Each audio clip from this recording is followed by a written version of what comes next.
कल्पना ने घर में देखा तो चिल्लाकर पड़ी, ये पानी कहाँ चला गया? एक बर्तन में भी पानी नहीं है।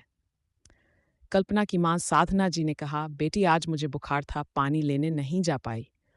ओहो माँ, अब पानी के बगैर कैसे काम चलेगा? रुको, मैं कुएं से पानी लाती हूँ।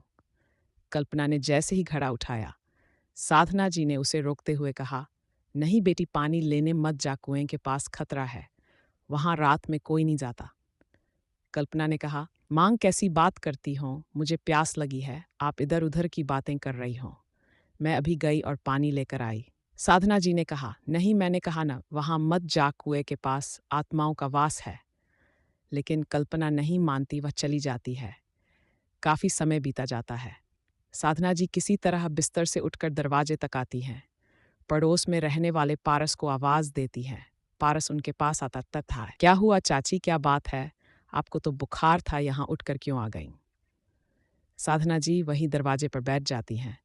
बेटा, कल्पना कुएं पर पानी लेने गई है, अभी तक नहीं आई।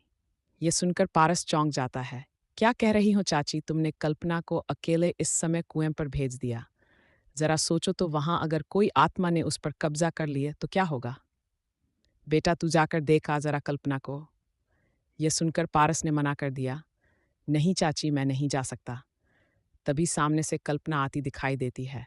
उसे देखकर पारस कहता है, लो चाची, आ गई तुम्हारी बेटी। कल्पना कहाँ रह गई थी तू, इतनी देर हो गई।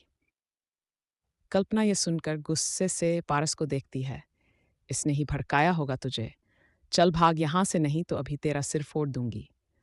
यह सुनकर पारस चला गया। साधना जी ने कहा, बेटी ऐसे क्यों करा तूने, जानती पारस ने हमारी कितनी मदद की है। एक आवाज में दौड़ा चला आता है, सुन बुढ़िया, मैं किसी की बेटी नहीं हूं। आज के बाद कोई इस घर में नहीं आएगा, तू भी चुपचाप पड़ी रह। ज्यादा बक बक की तो तुझे जान से मार दूंगी। कल्पना का बदला हुआ रूप देखकर साधना जी घबरा जाती हैं। सुबह तक उनका बुखार उतर जाता है। सुबह होते ही कल्पना खेत पर चली जाती है।